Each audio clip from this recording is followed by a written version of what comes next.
Good morning बच्चों। आज मैं आपको बाल महाभारत कथा को पढ़ाऊंगी। तो आपकी ये बुक है जिसको आपको बिल्कुल ध्यान से इसकी कथाओं को सुनना है, समझना है और इनको देखना है कि कैसे आप जानते ही होंगे कि महाभारत सभी ने देखी होगी, टीवी पर भी आती थी। तो महाभारत कथा जो है वह किसकी कहानी है? कौरवों और पांडवों की कहानी है।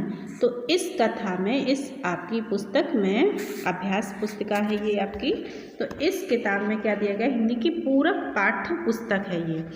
तो इस किताब में, इस पाठ्य पुस्तक में आपको महाभारत कथा की छोटी छोटी लघु कथाएं दी गई हैं, सभी पात्रों के बारे में कि महाभारत कथा में कितने पात्र थे। तो अभी तक आपने किस किस के बारे में पढ़ा? आपने अभी कहाँ तक पढ़ लिया है? आपको मालूम होगा कि देवव्रत, भीष्म प्रतिज्ञा, अम्बा और भीष्म। और आज मैं आपको अगली कथा समझाऊंगी, वह किसकी है? विदुर की। तो विदुर हमारे महाभारत कथा के मुख्य पात्र हैं, जिन्होंने महाभारत में अपनी महत्वपूर्ण भूमिका निभाई। और ये कौन थे, इनका कैसा स्वभाव था, इनके बारे में मैं आपको इस कहानी में समझाऊंगी।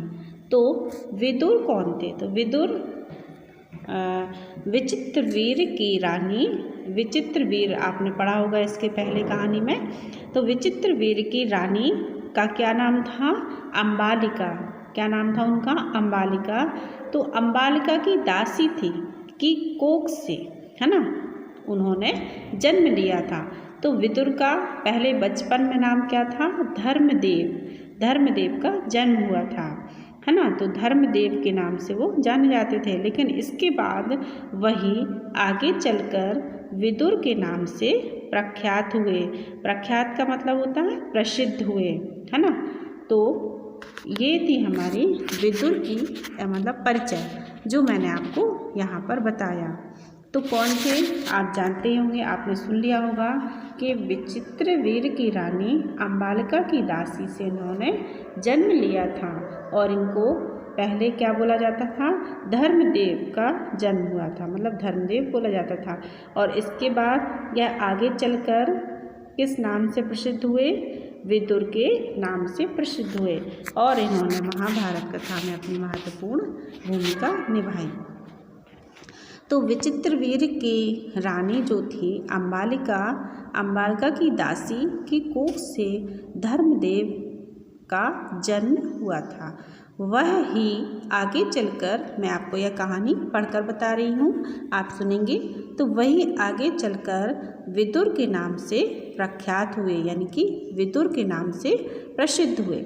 तो धर्मशास्त्र और राजनीति में उनका अथाह था, मतलब धर्मशास्त्र, धर्म की भी उन्हें धर्म का बहुत अधिक ज्ञान था।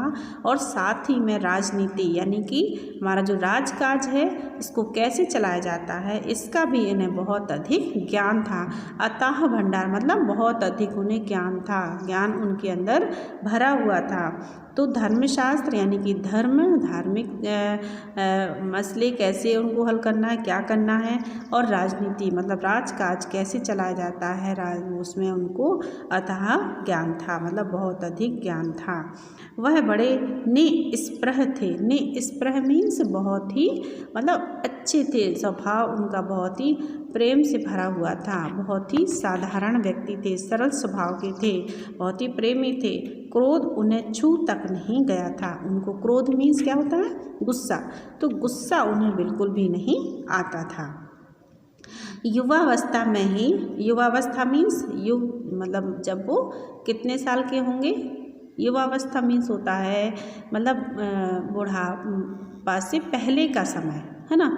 उस समय वो तभी उनके पितामह कौन थे? भीष्म ने उनके विवेक तथा ज्ञान से प्रभावित होकर क्या किया था? उन्हें राजा धृतराष्ट्र का प्रधानमंत्री नियुक्त कर दिया था। यहाँ पर इस लाइन में आपने देखा कि युवावस्था में ही भीष्म पितामह ने उन्हें क्या किया था? धृतराष्ट्र का प्रधानमंत्री नियुक्त कर दिया था। तो उस समय धृतराष्ट्र ने दुर्योधन को जुआ खेलने की अनुमति दी। क्या हुआ था कि उसी समय की बात है जब विदुर धृतराष्ट्र के प्रधानमंत्री नियुक्त हुए, तो उस समय धृतराष्ट्र ने क्या किया था, जुआ खेलने की अनुमति दी थी। किसको? दुर्योधन को।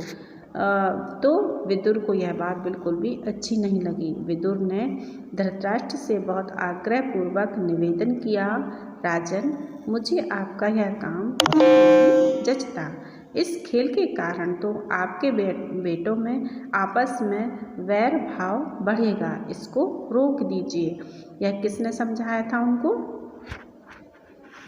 धृतराष्ट्र को विदुर ने निवेदन किया था, आग्रहपूर्वक, बहुत ही आग्रह से, विनम्रता से निवेदन किया कि यह कार्य गलत है और इससे क्या होगा कि हमारा जो घर परिवार है, हम भाई, सभी भाइयों में आपस में क्या होगा, वैर की भावना यानी कि दुश्मनी की भावना पैदा होगी।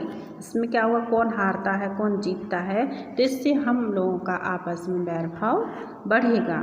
तो लेकिन फिर क्या हुआ कि धृतराष्ट्र विदुर की बात से प्रभावित हुए। धृतराष्ट्र को विदुर की यह बात बहुत अच्छी लगी और उनके मन में यह बात बैठ गई कि हाँ, यह काम गलत है और मैंने यह गलत कार्य अपने बेटे को दिया है और यह तो मैं बहुत गलत करने जा रहा हूँ। यह बात वो दिन रात सोचते रहे और सोच विचार करने के बाद उन्होंने क्या किया, धृतराष्ट्र विदुर की बात से प्रभावित होकर क्या करने लगे कि उन्होंने एक दिन अपने बेटे दुर्योधन को अपने पास बुलाया और उसको इस संबंध में समझाया कि यह गलत है, यह जो कार्य तुम करने जा रहे हो यह गलत है। उसे उन्होंने सोचा कि उसे इस कुचाल से, मतलब इस गलत कार्य से रोकने का हमें प्रयास करना चाहिए।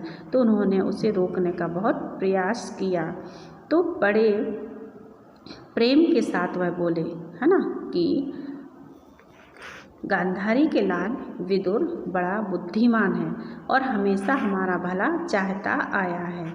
तो धृतराष्ट्र ने दुर्योधन को यह बात समझाई कि बेटा, और यह कार्य गलत है, इस कुचाल से तुम बचो, क्योंकि बड़े प्रेम के साथ उन्होंने अपने बेटे को समझाया कि गांधारी का जो बेटा है विदुर, वह बड़ा बुद्धिमान है और हमेशा हमारा भला ही चाहता आया है। उसका कहा मानने में ही हमारी भलाई है। वत्स का मतलब होता है बेटा। तो जुआ खेलने का विचार छोड़ दो, यह धृतराष्ट्र ने दुर्योधन को समझाया। विदुर कहता है कि उससे विरोध बहुत बढ़ेगा और राज्य के नाश का कारण हो जाएगा। छोड़ दो इस विचार को हमें छोड़ देना चाहिए। तो धृतराष्ट्र ने अपने बेटे को सही रास्ते पर लाने का प्रयास किया, किंतु दुर्योधन नहीं माना। वृद्ध धृतराष्ट्र अपने बेटे से बहुत स्नेह करते थे। अपनी इस कमजोरी के कारण उसका अनुरोध वह टाल ना सके और युधिष्ठिर को जुआ खेलने का न्योता भेजना ही पड़ा। फिर इसके बाद क्या हुआ, धृतराष्ट्र पर बस न चला तो विदुर युधिष्ठिर के पास गए। उनको जुआ खेलने को जाने से रोकने का बहुत प्रयास किया। तो युधिष्ठिर ने क्या किया, युधिष्ठिर ने विदुर की सब बातें ध्यानपूर्वक सुनी और बड़े आदर के साथ बोले, चाचा जी, मैं यह सब जानता हूँ, पर जब काका धृतराष्ट्र बुलाएं तो मैं कैसे इनकार कर सकता हूँ। तो युद्ध का खेल क्या है कि युद्ध हो या खेल हो, इसमें बुलाए जाने पर ना जाना तो क्षत्रिय का धर्म तो नहीं है। यह कहकर युधिष्ठिर क्षत्रिय कुल की मर्यादा रखने के लिए जुआ खेलने के लिए चले गए। तो ये थी हमारी विदुर की कहानी जो मैंने आपको यहाँ पर समझाई। अब आप इसको ध्यान से सुनेंगे और इसको करेंगे। Okay, thank you, have a nice day.